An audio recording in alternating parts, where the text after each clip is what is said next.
get the awkward audio in the beginning that I have to cut out every single time for the podcast. And we'll get started. All right. Good. Got it. Hang on. What episode? 174. Got it. 3, 2, 1.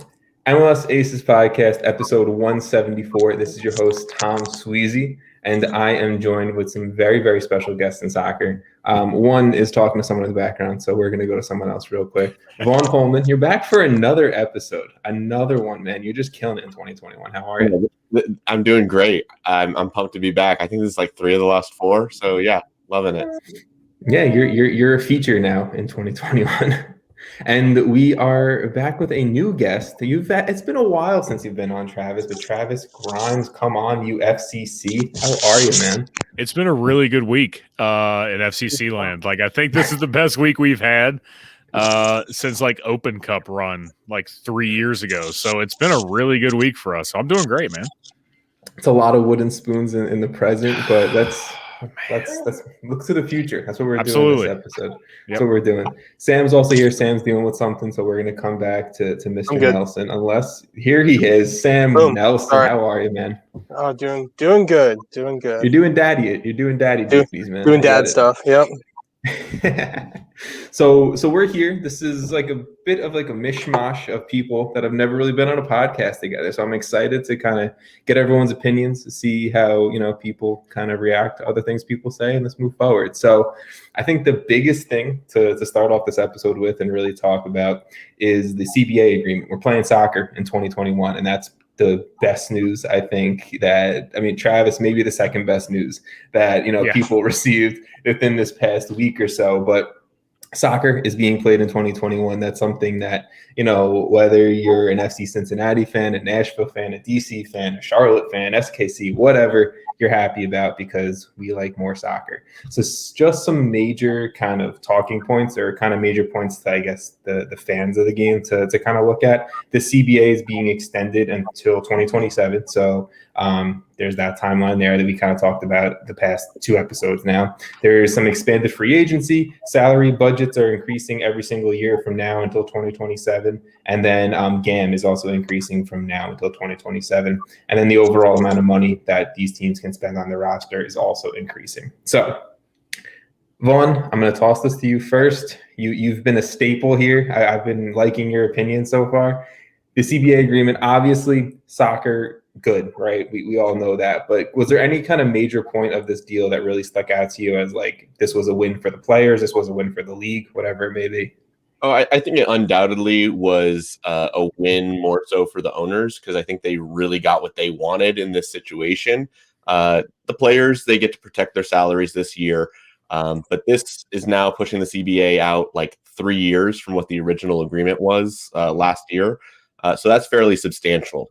What I see as a positive from the fact that this is extended through 2027 is that we don't have to think about or worry about labor negotiations leading up to, during, or immediately after the World Cup. Like, I think having as wide of a berth from that moment in time is incredibly important for the league. Like, it would have been catastrophic if there was a work stoppage anywhere near that World Cup. So happening after 2027, I think that both owners and players are going to come to the table, and they both have a little bit of leverage at that point, right? Like, the owners are going to be in this position where they're going to have to be forced to kind of push the envelope on the league, taking that next step. And for the players, they know that soccer is going to be hot in this country in 2027. So I think that from that standpoint, 2027 is an interesting time, because I think it's going to bring these people to the table to really push soccer at the first tier to a different level in 2027. Travis, I saw you nodding along a little bit. What was the nods to? Yeah, so we talked about this on U8 Lion. I don't know if you guys are familiar with Dominique Foxworth. He works for ESPN. He's worked for the NFL Players Association, NBA Players Association. What kind of stuck out to me is he's always said labor negotiations come down to the lower paid players. How long can they hold out for what the higher paid players are trying to fight for? And if you went back and read the athletic pieces, it kind of sounded like the guys that were paid lower kind of pressured the higher paid guys to kind of finally give in. And that's what Dominique has said, with the other two leagues. It's just what ends up happening. The owners seem to have won again. They kind of got pretty much what they wanted. The players get their salaries. They get the bonuses. The league's going to grow money-wise over the next several years. The one thing I was surprised about, I know that discretionary TAM is eventually going to go away. Yeah. But I thought it would go away quicker. If you look at how it's going to decrease over the life of the CBA, it's not as drastic as I expected it to be, which is a good thing because they're still growing GAM by a lot. So there's going to be that money pool there for all these teams to have. So obviously it's a plus. A work stoppage in any shape or form in this league right now is probably detrimental to a lot of markets. You think about like Houston, even Chicago, those places that struggle to get fans even when they're good. Work stoppages may have nuked those markets. You look at baseball. Baseball hasn't recovered since '95. I mean, that was their last work stoppage. Attendance has never come back. They lost a lot of the diehards. They lost a lot of the casuals. So I don't think MLS could have survived that completely. So I'm glad to see it got ratified. Glad to see that at least the players were happy enough to sign that extension and get this done. Mm-hmm. No, I mean, I think that's all fair points. Like, Sam, I know we've talked about it a lot the past few episodes, and kind of even at the end of last year, like a work stoppage is never going to be a good thing, one.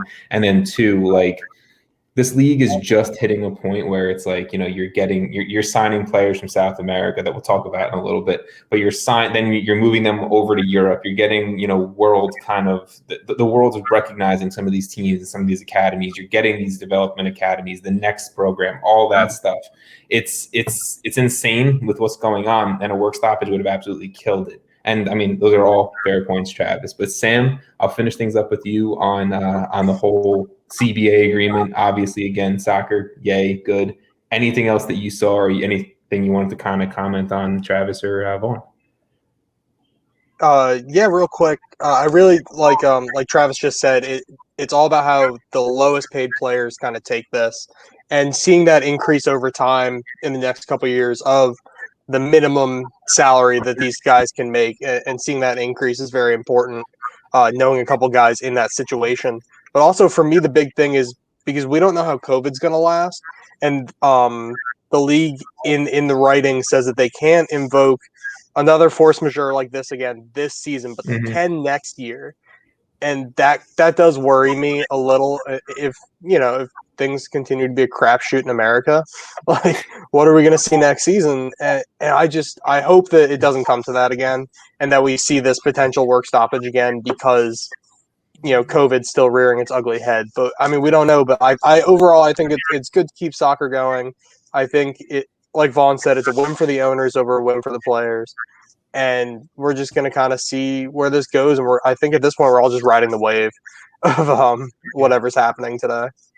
Yeah, I mean, I think that's definitely fair, and hopefully there isn't another, force majeure push through. Hopefully we have some plans in place for another global pandemic or some sort of kind of health program-ish thing. I don't know. It's Major League Soccer. At the end of the day, they're going to do something to disappoint a little bit, but something that's not disappointing.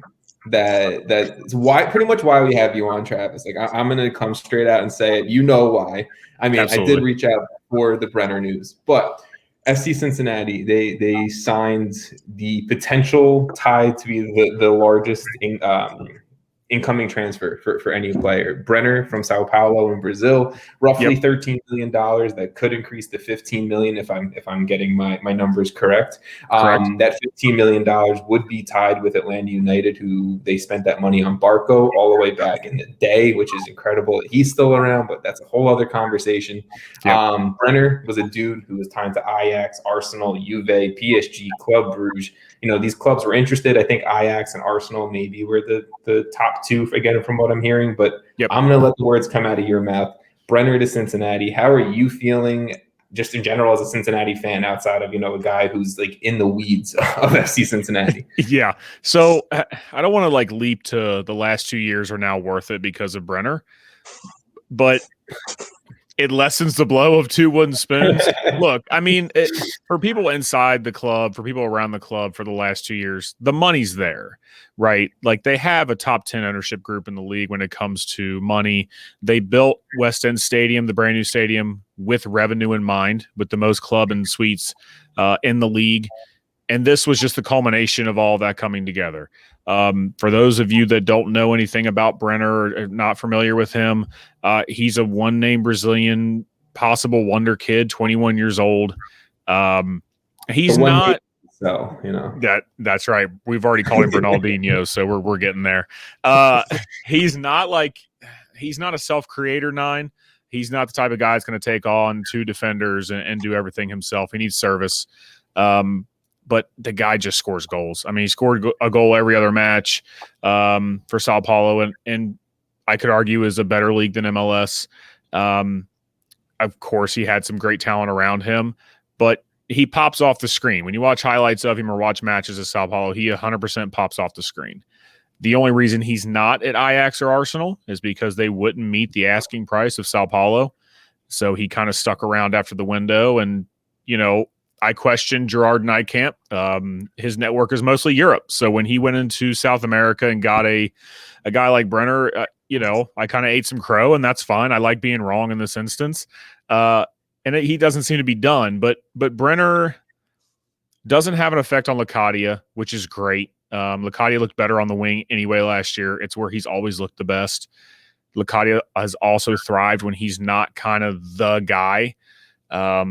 So I think not only does Brenner score goals for us, he also helps Locadia get out of that spotlight a little bit. Locadia is not your normal star.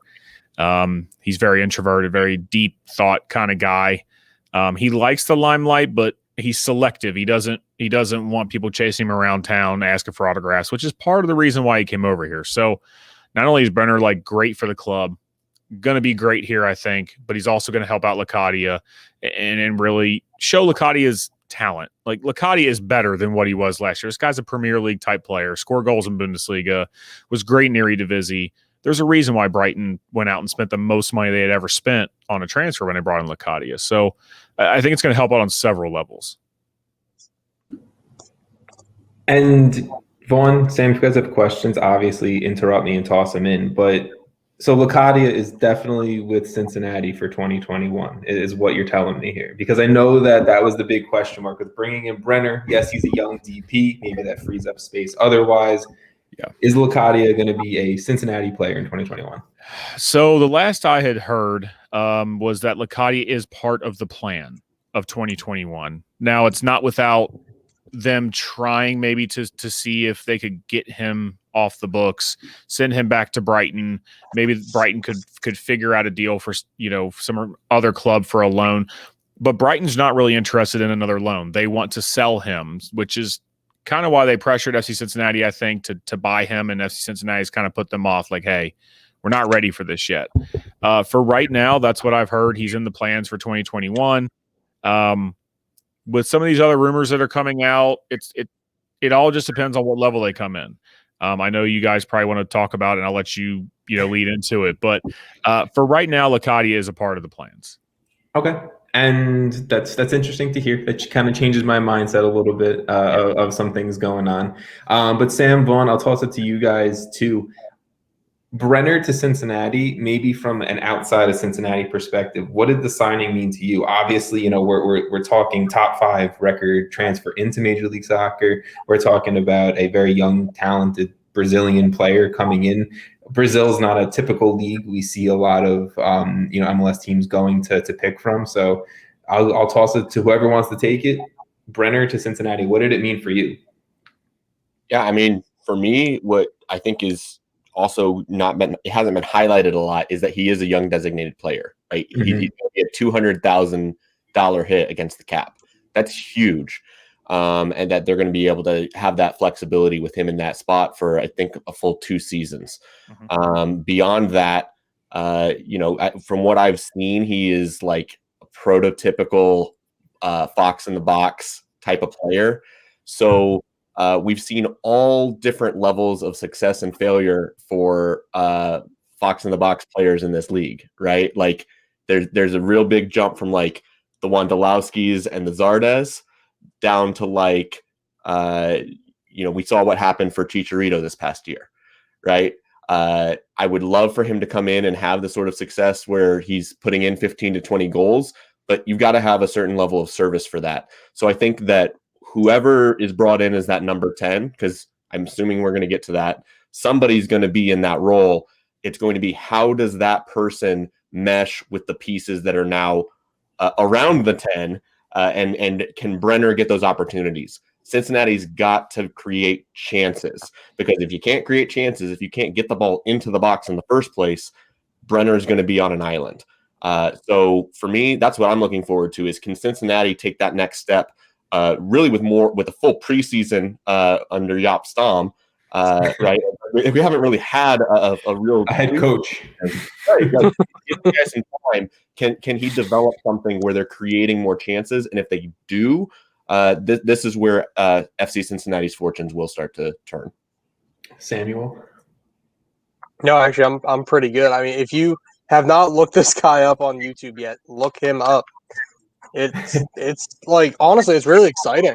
It's unfortunate that DC couldn't get someone like that, but good for Cincinnati, because I'm very jealous. He looks like he's going to be a heck of a player, and like Vaughn said, if he gets that service, this could be a really good season, up front for Cincinnati. We'll see what happens at the back, I guess, but kind of tying in DC, Cincinnati playmakers. Don't tie those two together. Hey, but you had one at one point. Remember the 9. Remember the 9. Going to Cincy. Yes. Lucho Acosta is apparently the latest rumor to be the next potential 10 at Cincinnati. I know Pity Martinez, that there was that whole hype around him. Like, I feel like the second we hit end on last episode, Vaughn, it was like the Pity news was coming out and everything like that. So Travis, I'm going back to you. Any update on the 10 search between Lucho, Pity, maybe someone we're not talking about? Okay, so the 10 search is down, it looks like, to Pity and Lucho. Now, before I kind of give you my theory on this, both players essentially have come to terms with FC Cincinnati. FC Cincinnati has come to terms with both clubs. MLS Mechanisms is holding up both deals. Austin is playing hardball with the allocation spot, which they should. That's fine. MLS is going to get involved there if they have to. They've done it in the past. They'll do it again. They'll pretty much tell Austin to stop. This is what it's worth. Either take the deal or we're going to skip over you. They're going to deal with LAFC, and then, they're going to get what they want anyway. And then Lucho Acosta, it's all about his rights from DC United. Man, that one's a little rough for me. I don't understand. They let him leave. Like, I don't get why DC United still has his rights. Yep. Again, I totally get like the whole MLS thing, but it's like, come on, man. Apparently DC United wants about 500 or more K in GAM. That's not going to happen. I can tell you right. Yeah, I can tell you right now. Stupid money. Gerard Nijkamp is a lot of things, and one thing he is not patient. If he believes he's getting the runaround, if he believes that another GM is not willing to work with him, he will just cut it off. Like, forget it. You know what? Move on. That's it. Done. There is a clear path for the club to sign both. Pity has played a lot of winger lately. He's playing winger at Al Nassr. A lot of people think he's better on the wing. I don't know that I agree there, but there is a path for the club to get both. That path is trading Frankie Amaya, which I don't know if you guys want to get to or not, or want me just to go on a diatribe on. Yeah. We go for it, because I'm on the camp of keep Frankie, keep the only good player that's ever come through the MLS side of FC Cincinnati. So it was weird last week they turned that deal down. I love Frankie. He's our first draft pick. He plays so hard. He's so good in the middle of the pitch. But Frankie wants to be a 10. He's not a 10. He's a box-to-box midfielder who may end up being a 6. He formally requested a trade today, I guess. That's been going on for a couple of weeks. That's why the offers came through publicly the way they did. I would have taken that deal every day, twice on Sunday. He's a diminutive sized 8. Unless he turns into Conte, you're not. I mean, Weston McKennie is essentially a little bit of an 8, right? And I mean, he's a bigger guy. You prefer your box-to-box midfielder be a little bit either on the thicker side or a bigger dude like Weston is. Frankie's not that. He is tenacious. He is a pest. He is quick in small spaces. I mean, for a long time last year, he led MLS in completed tackles. But he wants to be a 10, and Jopstam essentially told him, like, you're not a 10. You're never going to be a 10 here. You need to work defensively and get better there because I think you'll be an 8. And that's where the request to trade came out. Frankie always wanted to be on the West Coast. I know LAFC was close to dealing for him on draft night. When that deal didn't happen, for people that were at the draft, they saw Frankie's body language change. Like, obviously, he was happy to get drafted. He put on a smiley face. He wanted to be in LA. But they could absolutely trade Frankie to Austin or LAFC, get a nice haul in GAM, get that allocation spot, and then get both Acosta and Pitti because I don't know if you guys read the Athletic article or not. It looks as if Lucho's club now is going to let him leave on a free, and they're actually they want him off the books. Yeah, they're actually willing to pay some of his wages because they're that broke. They need the wages. Acosta could be a TAM player. There's a very real possibility he could be a TAM player. With Locadia, Brenner, Pitti on the front three, then you got Acosta behind him. I mean, we may lose 7-6, but I'm totally fine with that. It's so much better than being down 2 goals in the 15th minute. Like, well, this game's over.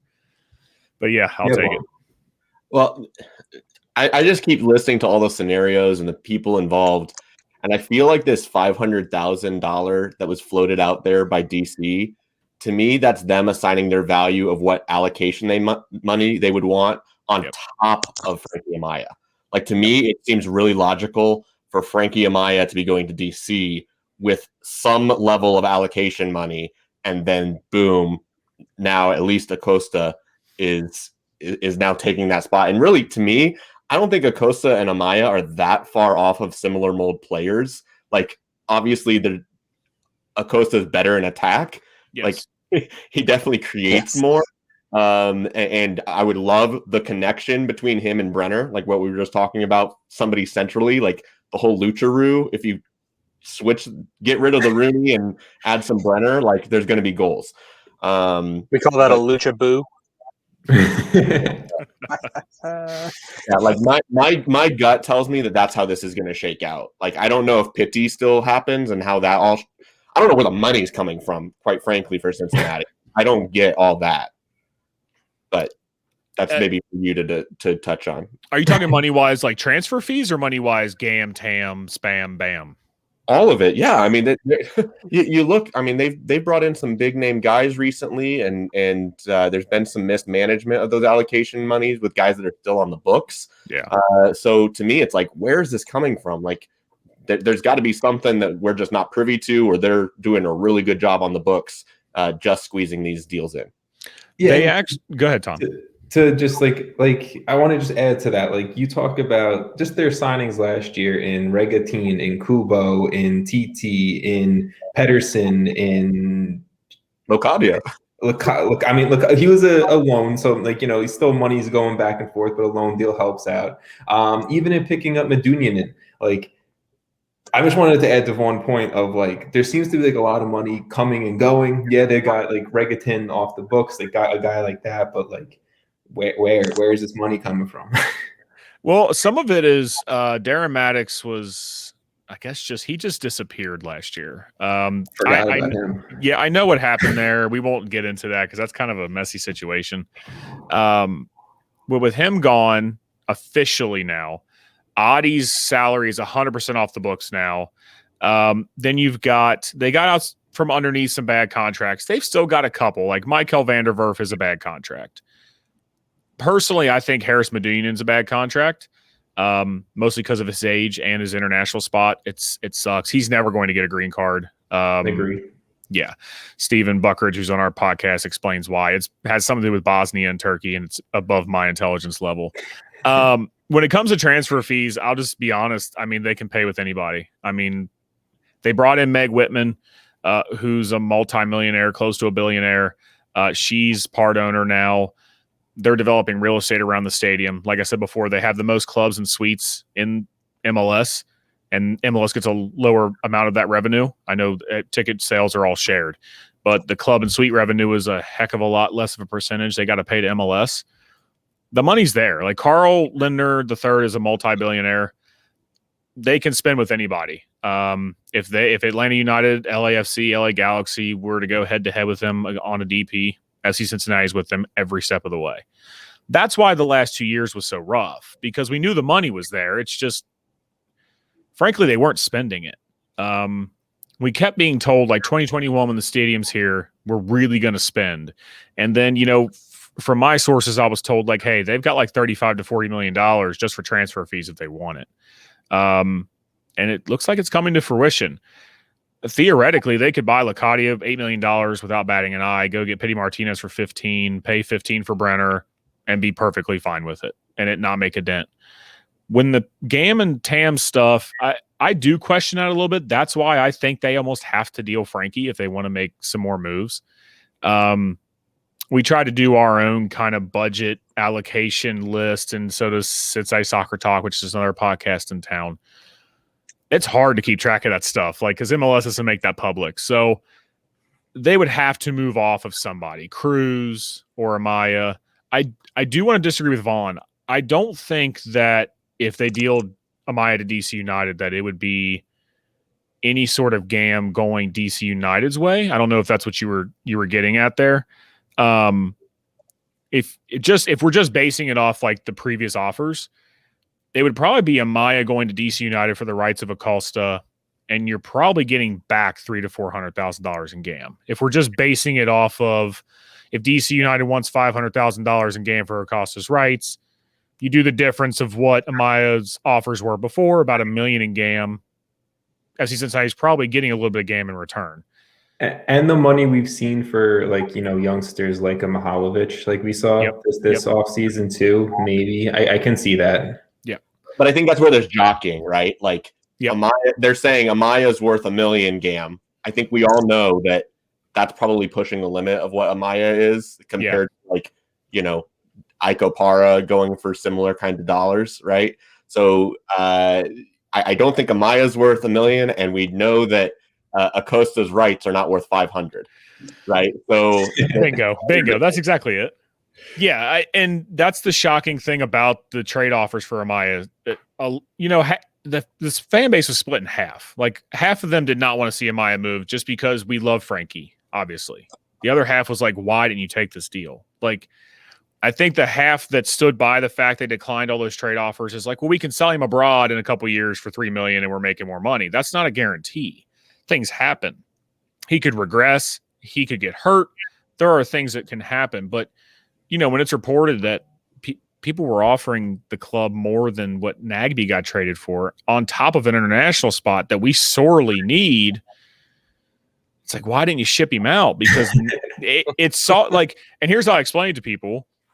You trade Amaya for $1 million in GAM and international spot. You turn around, sell some of that game to Austin for the allocation spot. Now you got Pity. You can take half of the remaining, send to DC United. Now you got Acosta. And then you have the rest of the game left over to buy down Cruz and Kubo, and you haven't touched any of your allocation money. And now you can spread it out throughout your roster to help the budget. So it was weird they didn't take it. I think Gerard really wants to build an academy here. Like, our academy is already ranked top 5 in the league. He really wants to build the young core. I think he's going to hold on to Amaya as much as he possibly can. But I think today was kind of the tipping point. Like, how much longer does this go on? Because if Amaya really wanted to, he could cause a stink. He could not show up to training. He could go public with some more comments. The club does not have a great history with the MLSPA. He could file a grievance, which would be like the 4th in the club's history. So it could get ugly. They may need to move him ASAP, which sucks because now his value goes down. So more potential drama coming the way of FC Cincinnati, just like we know it from day one. Drama and Cincy connected.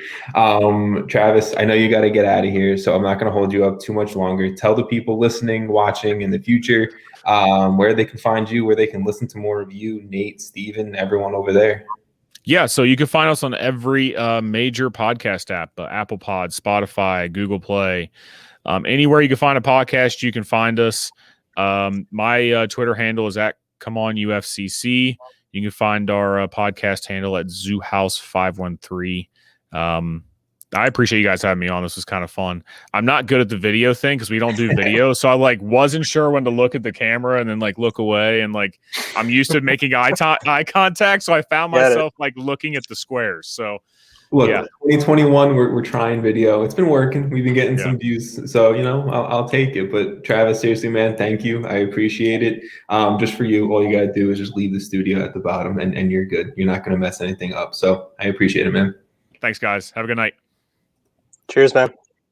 Okay, that was Travis, guys. Travis is, and as you can tell, he has the inside ear for everything FC Cincinnati. But I promise I will not mention that team with the C name for the rest of this episode. It's been a lot of Cincy talk, a lot of exciting things coming to Cincinnati, to the C club. But well, too much time. That's all right. I appreciate that. Exciting things coming this week.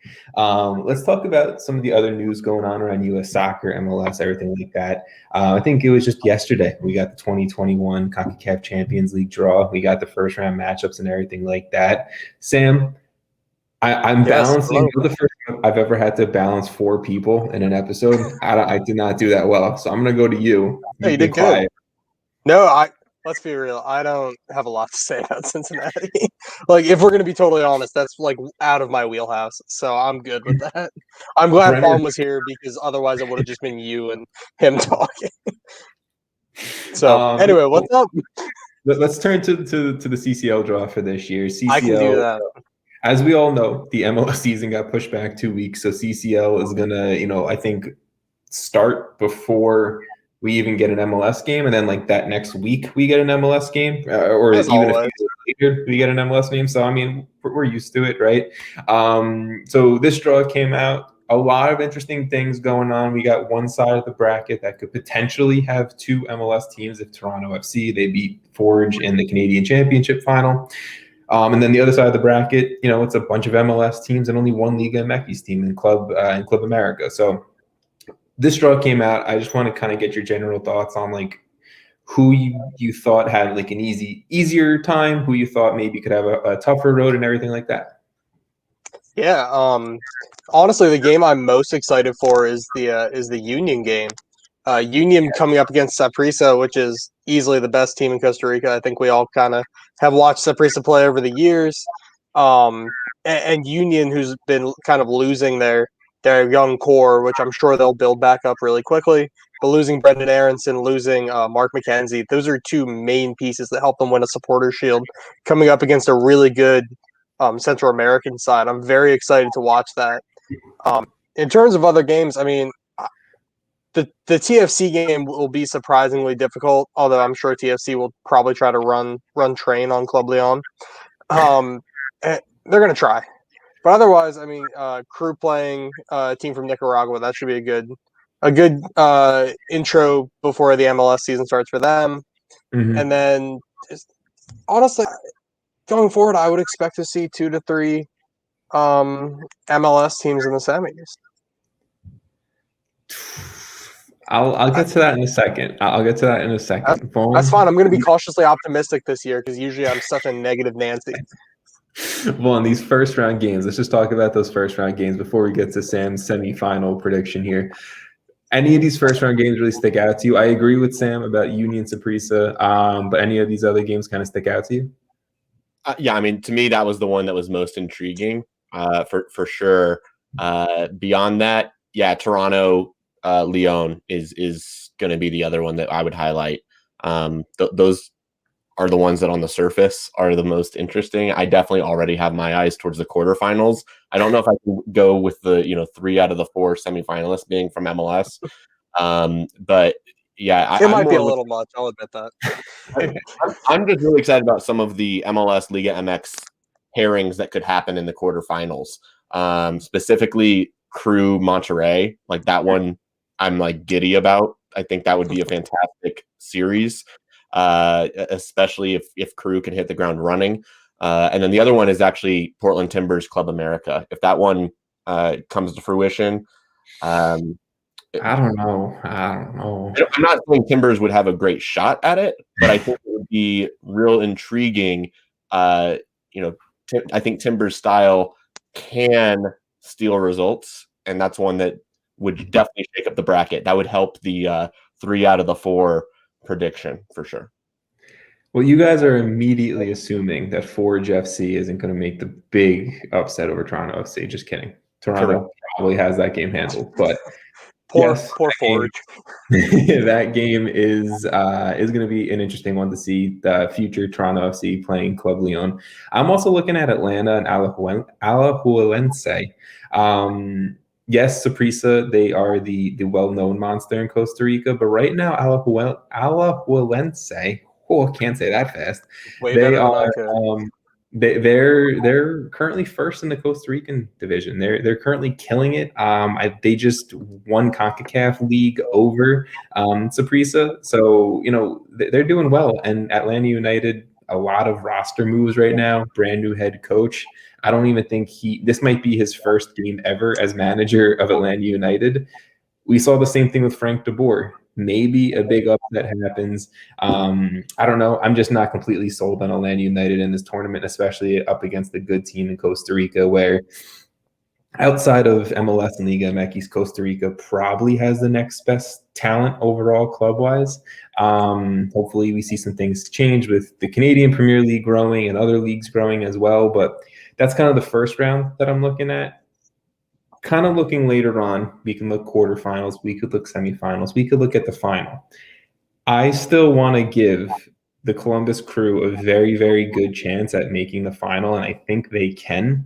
And that would be a road through Monterrey and potentially through Leon or Cruz Azul. Like, this is the type of run that the Crew are going to have to make, similar to what we saw from Toronto, similar from what we saw to LAFC last year, to make a CCL final. And if they can, they also have a very, very good shot of going against someone who isn't Club America. Yes, Club America probably will run through Olympia, probably will run through either the Timbers or Marathon, and then you'd have to go up against an Alajuelense, Saprissa, maybe if Atlanta or Philly can kind of do well. It's going to be interesting to see, but I still, in my brain, Sam, I'm with you. Like, let's just throw positive vibes into this. The Crew, Positive. they're my prediction to win the tournament. My super, super early, way too early prediction, Columbus Crew. I remember that last time. I will say one thing about the MLS sides here is that several of the teams that are in the tournament this year have been notorious fast starters, right? Like they're early season teams, right? Like you had Portland Timbers that made the MLS's back run. You got Columbus Crew. I think they started like 6-0 last year. Like they were hot. Atlanta United, we've seen what they've done out of the gate. Now, yes, they have the challenge of a new head coach, so not sure exactly what is going to happen there. But you have some of these teams. Toronto FC, they've made a deep run in this tournament. So, looking at the MLS sides, it does make you feel a little bit more confident going into it.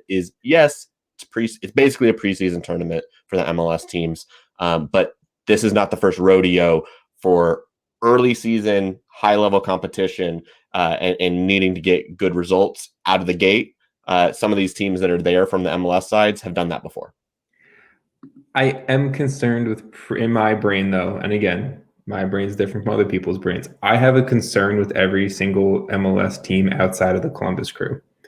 Every other team has a new head coach, or they sold off their best players, or injury problems with their roster coming off last season. The Crew are the only one who kind of are keeping the same manager. They've only added in key places. They haven't really lost anyone extreme.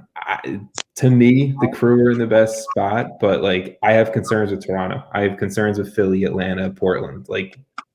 I don't know. I just don't know if we're going to see as many MLS teams making later runs. That's it. Gotta believe. I don't know. So let's Didn't I transition. debate how this wasn't important like 3 weeks ago? You did. I think I you did. I got in like a big argument with Jason about how it just didn't matter. It still blows my mind, but changes are coming to the tournament. Sam, you weren't there to talk that last 2 episodes ago. Last episode, I don't even know. I wasn't there last episode. Yeah. But changes are coming to the tournament, which I think we're all a little excited about. All right. Let's transition from one tournament, CCL, to the U.S. Open Cup. The U.S. Open Cup changes for 2021 have been announced. People are calling it the Selective Cup. People are calling it a mini tournament. People are calling it a lot of things. U.S. Soccer controlling the narrative once again. I don't know if I believe all those things. I don't know if I'm as cynical as some of those things, but pretty much the changes for 2021, we have a smaller tournament. We have 8 teams being selected from MLS. We don't know which 8 teams yet. 8 teams from the USL Championship. Again, for all of these, we don't know which teams yet. 2 teams from USL League One, 2 teams from NISA, and then 4 teams coming out of a combination of either USL League Two, NPSL, or other amateur leagues. Sam, you like the lower division. You like the whole U.S. soccer community. I'm going to say you're not liking this tournament. It's ridiculous. It's absolutely ridiculous. Like, this, and you probably said it exactly right. This feels like U.S. soccer controlling a narrative. And for everyone who remembers Christos, or even just a fun run from New Mexico, or what? Cincinnati. An old Cincinnati run from their old days. It's things like that. And that's what everyone calls it, the joy of the FA Cup, the glory of the FA Cup. We're trying to have an FA Cup here in America. And what did we do this year? I know it's a COVID year, but 8 teams from MLS. You don't even get all of MLS. So half these teams are just SOL anyway. 8 teams from the USL Championship. 4 teams that are amateur or college age players. It feels like we're just putting it on to put it on to say we did it this year since we canceled it last year. That's fair. I didn't view it like that. I missed the U.S. Open Cup last year. I wanted to see it come back. Obviously, like you said, it's a COVID year. You have to do things differently. But Vaughn, I want to get your opinion on this. It's better than nothing. I'll start with that. It's true. It's definitely not open, like the Open Cup. Not open. And I don't feel that it's going to capture the essence of what the U.S. Open Cup really is, right?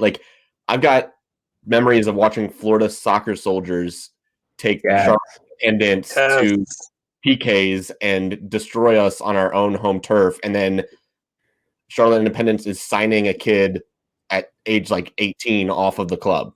I'm talking about Isabella. So this tournament's not going to provide that. But I also understand they want to still have a tournament happen. And teams like Florida Soccer Soldiers, it's probably not in their best interest to be making cross-state travel in a tournament like this during COVID times. There's a certain level of risk that you're putting those players under. There's a certain level of things. I think the players ultimately wouldn't care. To them, that's their big game. They're getting to play in the Open Cup and go up against this higher level of competition in a lot of regards. So that's my only. It's better than nothing, but it's not really the Open Cup. And I hate that at the end of the day, there's still going to be a reward for whoever wins this tournament is still going to make it into future. I'm assuming there's going to be Champions League qualification, right? So that's the part that's I wish it wasn't going down like this. Look, I think we can all agree that it's not the U.S. Open Cup as we know it, as I love it. I personally think the U.S. Open Cup is the second biggest trophy in U.S. soccer, strictly U.S. soccer every single year. I know, Vaughn, that I saw you can discuss it if you want. I love the Open Cup. I think it's MLS Cup, and we've talked about this, Sam. I think it's MLS Cup, Open Cup, Supporter Shield, and then I hate all those stupid Campeones. That's not even strictly U.S. soccer if you just want to go with the big 3. But I love U.S. Open Cup. Not having it last year hurt so bad because I just love the lower division playing upper division. You get those stories like the Florida Soccer Soldiers, you get the Cincinnati runs, you get the everything. So I missed it last year. I really love this tournament. I'm happy that we have some aspect of this tournament back, but it kind of just had my brain kind of churning a little bit.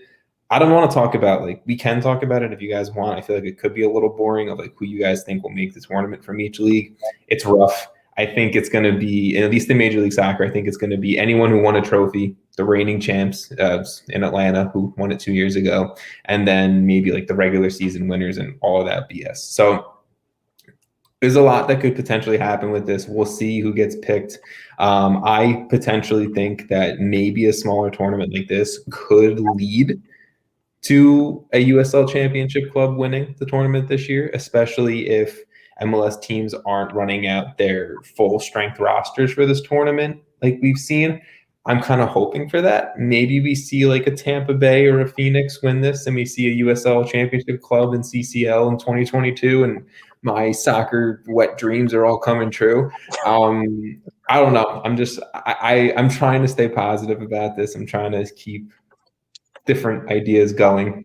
I also think this should kind of turn into USL running their own cup competition between USL Championship, League One, and League Two. I think that'd be cool to see too, but maybe not during COVID times. But that's all I have to really say about US Open Cup. If you guys have anything else you wanted to toss in there.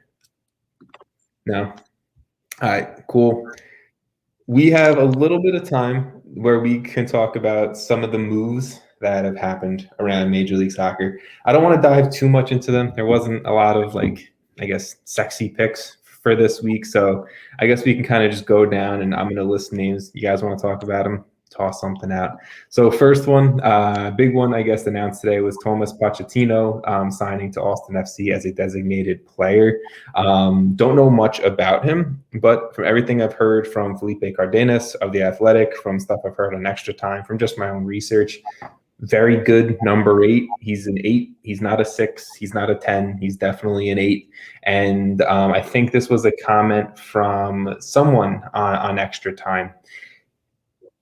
If Josh Wolf is trying to come out tactically playing like Greg Berhalter a little bit with the U.S. men's national team, then Thomas Pochettino with Alex Ring behind him, and then maybe Daniel Pereira, the first overall draft pick, like maybe that could be the solidified midfield of like kind of 2 8s and a 6. I don't know. I like it. I think this move could be good. Austin hasn't really done anything for me not to trust them, but you guys have any takes on Pochettino? I did watch a little bit of tape on him, trying to familiarize myself with him. What I noticed, like what stood out to me, is he will spread the field with his long distance shots and with his passing out to wide positions, right? Like he did not look to me, and I could end up being wrong, but from everything I saw, he's not a guy that's going to be like hitting a ball between the lines to launch an attack. He's going to be the guy that steps into space, takes a chance outside of the box, tries to stretch a defense out by keeping them honest. Like, hey, you can't hold your line so deep. You have to kind of pressure him. And he looks like he's got some good field vision where he can spread the ball to wide areas. So in all those regards, I think he could be a good piece for them. He's obviously their top dollar spend right now. I believe he was more expensive than Cecilio Dominguez, who they already have first DP. But when I'm looking at Pochettino as like that Argentine number 10, number 8, central midfielder, let's go with that. He's a 25-year-old coming from the Argentine first division. Valeri, he was 26 when he made that move.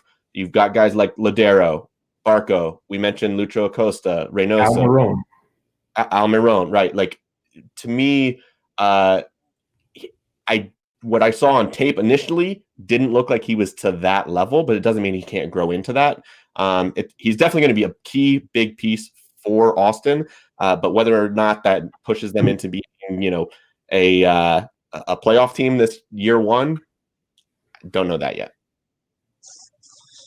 I like what Austin's doing. I really have to say, outside of like a striker, like they're kind of following the Nashville mold, and I really don't hate it. If he turns out to be anything decent, and I'm going back to the conversation and what I've been reading from Felipe Cardenas of The Athletic, because I respect Felipe.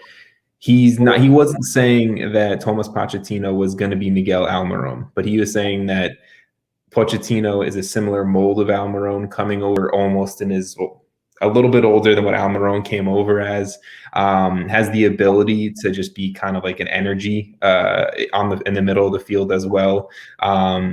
Super talented, playing with, a team that isn't the top of the division, but he's a player that could play on any team within the division type of deal. So I'm excited about it. Again, some of these South American guys who we don't have the chance to see all the time getting that call to Major League Soccer, it's cool because then we get to see them just absolutely ball out and more MLS teams kind of just taking those guys from South America and finding those hidden gems, moving them on. And we see that every single year, right? So that's cool. I like the Pochettino move. Let's talk about Franco Escobar really quick. Obviously, if you're an Atlanta and United fan, you know Franco. Almost 100 games with the club. He's won MLS Cup with the club, U.S. Open Cup, Campeones Cup. This guy's been around. He was an integral part to Atlanta United's MLS Cup run a few years ago. He's going on loan technically to Newell's Old Boys, which is his original club. But from everything you saw on like social media, this looks like it was it. This looks like, he's not coming back. This is going to be a done deal. Heinz is moving on from some of the guys of the old regime. Sam? Yes. It could be about Franco. It could be more about like kind of the current state of Atlanta, whatever you want to go with there. This is like an interesting time for Atlanta, right? Heinz is like making moves, not making moves. He's getting rid of some older guys that like were part of the Frank de Boer Tata time. I don't know. What do you kind of make of Atlanta United right now? It's definitely this period, and again, it's something we've never seen because we've never seen like this lack of preseason that we're kind of having, but also an extended off season for a new manager to come in. With the season not starting until April now, to have like really time to pick his players almost one by one, and to send someone like Escobar off on loan, quote unquote, back to Old Boys, like it really I don't know if it like it sends a message to the rest of his team, but it definitely says like, look, we're gonna figure out what I want. So either figure out how to fit my mold, or I'll find someone who can. And to have, I mean, he's got a great group of defenders still. If you read through his list of defenders, he's still got Mikey Ambrose, who's on the older side, George Bello, George Campbell, Brooks Lennon, Fernando Meza, Efren Morales, Miles Robinson, Anton Walks. Like it's a solid young lineup. He needs to bring in some experience probably. And I'm sure he's Meza might be gone soon, so that was also really? a key piece. It's probably the most veteran part of that back line. He's most likely going to be gone soon. So I'll turn it to you, Vaughn, but I like what Atlanta's doing. I just think they need to start actually like making signings. Yeah, I mean, they lost so many pieces before last year, and like the main piece that they kept, he went down, right? Like we don't really, we've seen Atlanta United without Joseph Martinez is not a great team. It's a mid-table club. It's very average. Fell off. Now also Atlanta playing a Dutch style of soccer, not great. So I think getting back to a South American style, I think that's going to help. I think getting Joseph Martinez back is going to help. I think that what we saw from Atlanta last year is not the Atlanta we are going to see long term. They also brought back, I believe they got back Paul McDonough because he was let go from Inter Miami. I believe he has gone back to Atlanta in some capacity. So I think that there is going to be maybe a slow start. I think I'm going to give Heinze some time, but I think that we will see a return to form for Atlanta, where they are going to be a force in the East. Atlanta's getting their South American pullback. Like Tata had that pull where you can pretty much call up any South American club. Tata Martino's on the phone. Let's bring this guy in. Gabriel Heinze is, I think, similar to a Tata, right? He has the coaching pedigree down in South America, along with his playing career. Players want to play for a guy like Heinze, and I think, like you said, Vaughn, like definitely going back to the pre-Frank de Boer days of Atlanta United are around the corner. We'll see kind of how Josef does this upcoming season, if they maybe kind of cap his minutes a little bit. I know knee stuff is always not fun to come back from. Maybe they kind of bring him on slowly. We'll see there. I'm also interested to see how Barco plays under Heinze, because Barco, if you want to talk about a dude who has not lived up to the hype of coming into Major League Soccer, I think mark him to the top of the list as well. But if you want to talk about more talented youngsters, Brandon Cervania, not exactly sure how you say his last name, but FC Dallas is just sending more youngsters over to Europe. We don't really have to talk much about it. Cervania, only around 30 games played for Dallas. He won USL League One with North Texas. He has a cap under Greg Berhalter. Like, the kid's young, the kid's good. Dallas is just continuing to churn out dudes, and another talented American going to the Austrian Bundesliga too, which is pretty cool. All right, cool. Who's next on the list? CJ Sapong. We don't have to talk about that much. Sapong, another depth piece to Nashville. Nashville's attack getting sneaky good. Anything else you guys want to say about players before we get into Sam's game? No? All good? Okay, Samuel, take it away with the game of the week. All right, gentlemen. I have come back with game number 2. Vaughn, I don't know if you listened to our last episode where I had a game going. It was a lot of fun. And so, poor me, I'm sitting there and I'm going, I need something to rhyme, because the title last time rhymed and I want to keep a theme. And so I'm looking through MLS team names, like team nicknames, like all this crap, just going, does anything like rhyme and make sense to do some kind of pop culture, like sports related team like game? And the answer is no. I got nothing. I'm not original. I'm really sorry. But then it hit me. I'm the goalkeeper guy. You are the goalkeeper. Hey, wait a second. Guys, boom. Sam loves his keepers. It's true. So this week, I have come up with a game called Backup or Rack Up, in which I will give you the name of a person, and you will tell me if they are a backup goalkeeper in MLS or a professional billiards player. Okay. So, no is cheating. It current backups? Current backups. I use guys from 2020. Okay. So, you might know them. Some guys really never used a backup once in a game. So, like, there's a lot of guys who are just like, he was on the bench for every game, or he played one game once. Like, but it was guys on current or 2020 rosters for the MLS season. All right, and just to clarify for potentially Vaughn, for the listeners, we're going back and forth. This isn't like you say a name and we have to scream it out first. Okay. Absolutely. So, it's, one of you will go first, and we'll just go back and forth. I don't have a tiebreaker this time, actually. So please, someone mess win. Up. Someone mess up. Got it. Someone win. All right. Who would like to go first? I'll do it. I'll lead the way. I love this. All right. Perfect. Tom. Yes. Are you ready? No. Or backup or rack up? Michael Nelson. I thought this was going to be pretty easy. No. I'm pretty confident in my roster knowledge.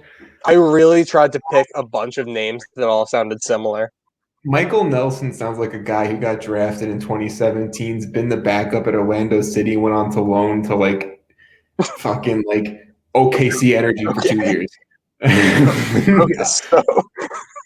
going to say, but that's like every other second round draft pick. I'm going to say he is a billiards player, so rack up. Rack up. No, you're actually wrong. He was the backup for Houston last season. Fuck. Damn it. Okay. Well, I thought I was going to be starting off pretty good. So I'll go Stripes. That's the game. All right. Here we go. Vaughn, are you ready for your first one? Let's go. All right. James Pantemis. Absolutely a backup. Yes, he was the backup for CF Montreal. Very Some good. BS. Vaughn just showed up ready to play. Yeah, Tom? you're going down. You ready? Yep, I'm up. All right. Mike Siegel. I'll rack up. Rack up is right. Nicknamed Captain Hook. See, I brought like stuff this time.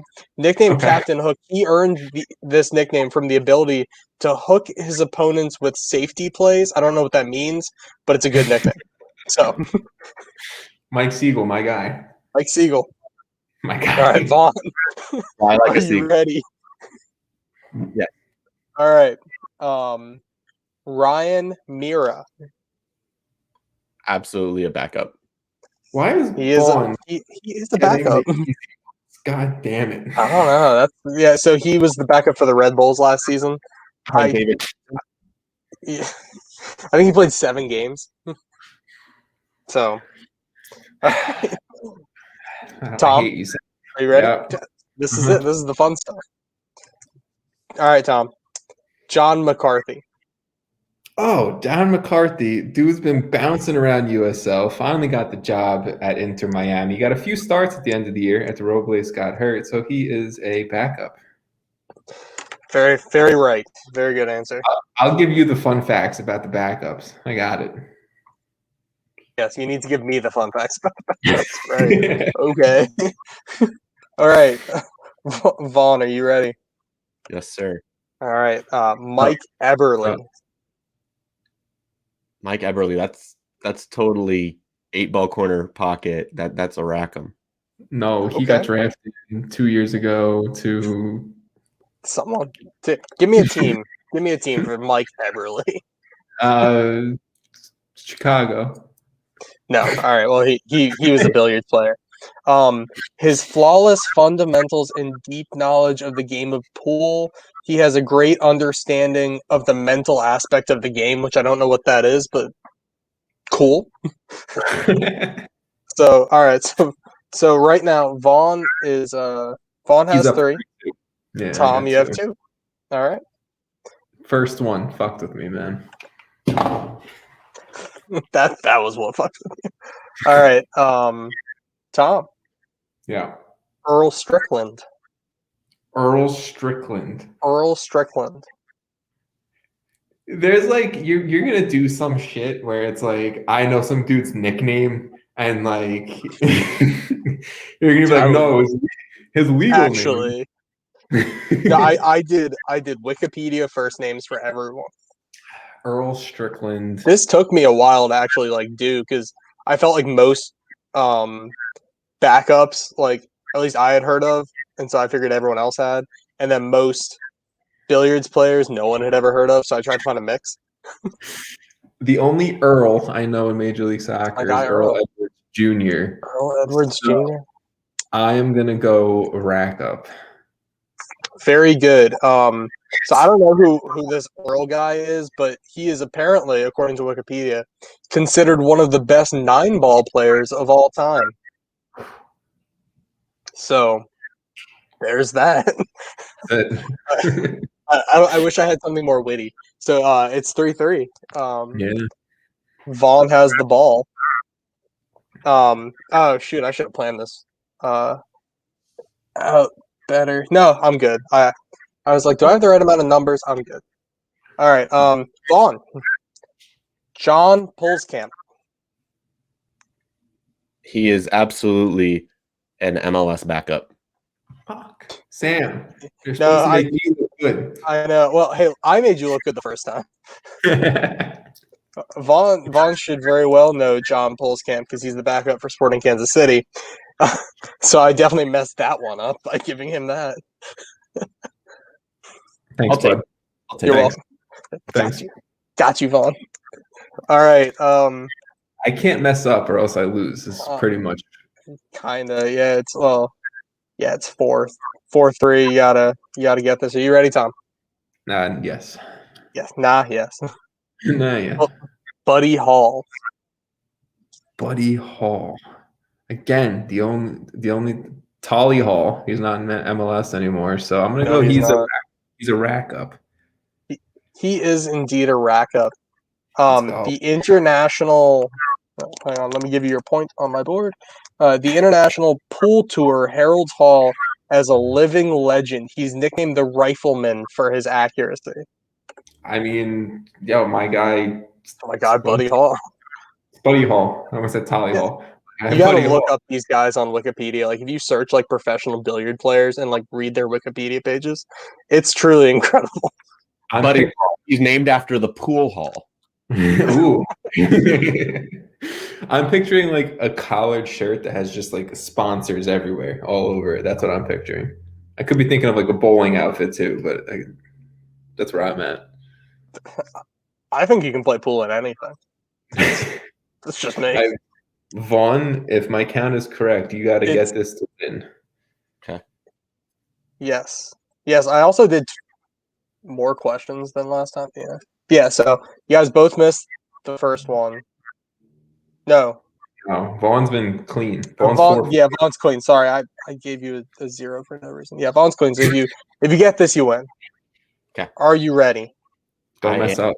And this I'm actually really proud of because this is good. The ending. All right. Efren Reyes. That's tough. That You got to know if I'm like a cruel person, Vaughn. And I don't know if you know if like I'm actually like evil or not.